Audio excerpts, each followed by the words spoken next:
নিশ্চয়কৈ চাওক যে পিঁয়াজৰ যি দাম সেই পিঁয়াজৰ দাম বৃদ্ধি এতিয়া পিঁয়াজ খাবলৈ মানুহে চিন্তা কৰিব লাগিব মানুহে পিঁয়াজৰ জৰিয়তে এতিয়া কেৱল চকু পানী বোৱাব লাগিব এই পৰিৱেশ এতিয়া সমগ্ৰ ভাৰতত হৈছে বিশেষকৈ আপুনি অসমলৈ চাব পাৰে যে কি ধৰণে পিঁয়াজৰ দাম বৃদ্ধি পাইছে শেহতীয়াকৈ বজাৰত আপুনি খুচুৰা বজাৰত 1 কেজি পিঁয়াজ কিনিবলৈ 60ৰ পৰা 65 টকা দিবলগীয়া হৈছে আৰু সেই যেটো দামৰ তাৰতম্য হৈছে শেহতীয়াকৈ 15টা দিন ধৰি বিগত 15টা দিনত পিঁয়াজৰ যেটো মূল্য সেই মূল্যটো কিন্তু যথেষ্ট বৃদ্ধি পাইছে আমি পিঁয়াজৰ দোকানত বিশেষকৈ ফেন্সি বজাৰত আছো ফেন্সি বজাৰৰ যিসমূহ হোলসেল মাৰ্কেট সেই হোলসেল মাৰ্কেটৰ যিবোৰ দাম সেই দামবোৰৰ কথা আমি জানিবলৈ চেষ্টা কৰিম কিন্তু আপুনি চাব পাৰে যে যি দাম বৃদ্ধি হৈছে সেই দাম বৃদ্ধিয়ে সৰ্বসাধাৰণ ৰাইজক কৰবাত নহয় কৰবাত কিছু সমস্যাত পেলাইছে দাদা আজিৰ তাৰিখত আপোনাৰ তাত পিঁয়াজৰ দাম কেনেকুৱা কুইন্টেল কেনেকুৱা মানে আপোনাৰ আজি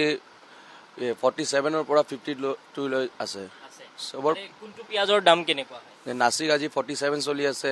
এটা নতুন পিঁয়াজ আছে বেংগলোৰৰ পৰা এটো আজি 52 বিকি আছে এটো কুইন্টেল হিচাপে 5200 টকা আৰু হেৰি কিমান ষ্টক কমিছে নেকি বাৰু তাতে জাগাতে কমিছে ষ্টক তাৰ পৰা ইয়াতে ৰেট বাঢ়ি গৈছে তাতে দাম বাঢ়িছে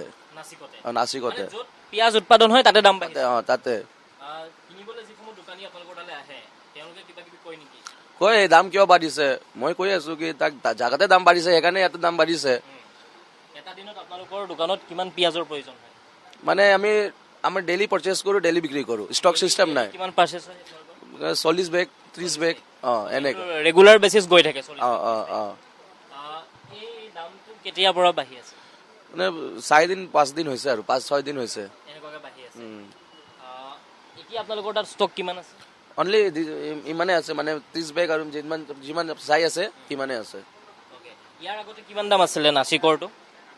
নাসিকৰটো মানে আপোনাৰ আজিৰ পৰা 10 দিনৰ আগত নাসিকৰ 38 39 আছিল ওকে এতিয়া কিমান হৈছে 40 আজি 47 চলি আছে 48 চলি আছে আৰু বাকি যিবোৰ বেংগলোৰ আৰু পাটনাৰ এইবিলাকৰ পাটনা 52 চলি আছে আৰু বেংগলোৰ 52 চলি আছে কিমান আছিল এটো আপোনাৰ 45 বা 44 হ'ব লাগে 44 মান আছিল এতিয়া 52 হৈছে চাওক যে সেই দাম বৃদ্ধিটো আপুনি চাব পাৰে যে ক'ত 45 টকা ক'ত আপুনি 52 টকা আসলতে এই যেটো পাৰ্থক্য এই পাৰ্থক্যটোৱে কি খুচাই এই পাৰ্থক্যটোৱে বজাৰখনৰ এই নিয়ন্ত্ৰণহীনতাটো যেটো আসলতে এটা কন্ট্ৰোল পৰিস্থিতি থাকিব লাগে সেই নিয়ন্ত্ৰণহীনতাটোকে খুচাইছে আৰু এই নিয়ন্ত্ৰণহীনতাৰ কাৰণে আপুনি যিমানবোৰ দোকানলৈ যাব প্ৰতিখন দোকানতে আপুনি গম পাব যে পিঁয়াজৰ যেটো মূল্য পিঁয়াজৰ যেটো দাম সেই দামটো কিন্তু অতি আচৰিত হাৰত বৃদ্ধি পাইছে বিশেষকৈ পিঁয়াজ য'ত উৎপাদন হয় উৎপাদন যিসমূহ স্থান নাসিক পাটনা বেংগলোৰ ইন্দোৰ এই বিশেষকৈ এই 4টা স্থানত পিঁয়াজৰ উৎপাদন হয় আৰু সেই 4টা স্থানৰ পৰা যেতিয়া পিঁয়াজসমূহ আহোঁতে যেটো কষ্টিং থাকে সেই কষ্টিঙৰ বৃদ্ধিটো থাকেই কিন্তু উৎপাদন স্থলীতে যি ধৰণে পিঁয়াজৰ দাম বৃদ্ধি পাইছে সেই দাম বৃদ্ধিয়ে কিন্তু এতিয়া সৰ্বসাধাৰণ ৰাইজক জলাকলা খুৱাইছে সৰ্বসাধাৰণ ৰাইজ এতিয়া সমস্যাত পৰিছে আপুনি ফাঁচী বজাৰৰ যিমানবোৰ দোকানলৈ চাই আপুনি সেই প্ৰতিখন দোকানতে কিন্তু পিঁয়াজ কিনিবলৈ যাওঁতে আপুনি সমস্যাত পৰিব এই এনেকুৱা ধৰণৰ এটা বেগ পিঁয়াজ কিনিবলৈ যেতিয়া দোকানী আহে এই হোলসেল মাৰ্কেটলৈ আহে আৰু সাইজ লৈ পেলাই আচলতে পিঁয়াজৰ দামটো কিছু পৃথক হয় বিশেষকৈ সৰু সাইজৰ পিঁয়াজটোৰ দাম বেলেগ ডাঙৰ সাইজৰ পিঁয়াজটোৰ দাম বেলেগ প্ৰতিটো সাইজৰ পিঁয়াজৰ দাম আচলতে সাইজ অনুযায়ীও হয় এই গোটেই প্ৰসংগবোৰ আপুনি চাব পাৰে যে কেন্দ্ৰীয় চৰকাৰখনে যি ধৰণে কন্ট্ৰোল কৰিব লাগে নিয়ন্ত্ৰণ কৰিব লাগে সেই নিয়ন্ত্ৰণ কেন্দ্ৰীয় চৰকাৰখনে কৰিব পৰা নাই কেন্দ্ৰীয় চৰকাৰখনে নাসিকলৈ গৈ সেই নিয়ন্ত্ৰণ যদি বজাৰখন তাত কৰে তেতিয়াহলে নিশ্চয়কৈ গুৱাহাটীৰ ফাঁচী বজাৰতো ইমান দাম নহয় অসমতো কিন্তু মানুহে আজি দেখো 60 টকা দি 1 কেজি পিঁয়াজ কিনিবলগীয়া নহল হয় যদিহে কেন্দ্ৰীয় চৰকাৰে সমগ্ৰ বিষয়টো নিয়ন্ত্ৰণলৈ আনিলে হয় কিন্তু কেন্দ্ৰীয় চৰকাৰে গোটেই প্ৰসংগটো যি ধৰণে চাব লাগিছিল হয়তো কৰবাত নহয় কৰবাত বিফল হৈছে সমান্তৰালকৈ আপুনি এটা প্ৰসংগ চাব পাৰে অসমতে যদি আপুনি চাই ফাঁচী বজাৰৰ পৰা যেতিয়া 1 কুইণ্টলৰ পিঁয়াজৰ বস্তা এটা কোনোবাই লৈ যায় দোকানীয়ে সেই দোকানখনত 60 টকাৰ পৰিৱৰ্তে 65 টকাটো বিক্ৰী কৰে আৰু এই পৰিস্থিতিটো কোনে নিয়ন্ত্ৰণ কৰে এটা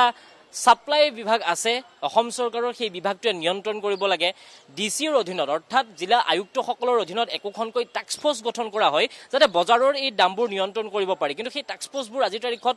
নিমাত আৰু নিতাল সেই টাস্ক ফোৰ্সসমূহে গম নাপায় যে প্ৰকৃতাৰ্থত বজাৰখনত কি চলি আছে কোনখন বজাৰত কিমান ৰেট চলি আছে সেই কথাটো টাস্ক ফোৰ্সে আসলতে গম নাপায় শেহতীয়াকৈ চেনিৰ যি দাম বৃদ্ধি ইথানলৰ প্ৰস্তুতৰ কাৰণে যি ধৰণে কুঁহিয়াৰ ব্যৱহাৰ কৰা হৈছিল যাৰ কাৰণে চেনিৰ দাম হৰাহুৰে বৃদ্ধি পালে সেই চেনিয়ে কিন্তু আজিৰ তাৰিখত মিঠা নহয় চেনি তিতা হ'বলৈ বাধ্য হ'ল ঠিক সমান্তৰালকৈ পিঁয়াজো কিন্তু এটা খাবৰ কাৰণে নহয় পিঁয়াজ এটা চকু পানী বোৱাবৰ কাৰণেহে এতিয়া প্ৰয়োজন হ'ব মানুহক কাৰণ এই পিঁয়াজৰ যি দাম বৃদ্ধি হৈছে এই দাম বৃদ্ধি যদিহে কেন্দ্ৰীয় চৰকাৰখনে এই মুহূৰ্তত আপোনাক ধন্যবাদ জ্ঞাপন কৰিছো এই কথাখিনি সবিস্তাৰে জনোৱাৰ বাবে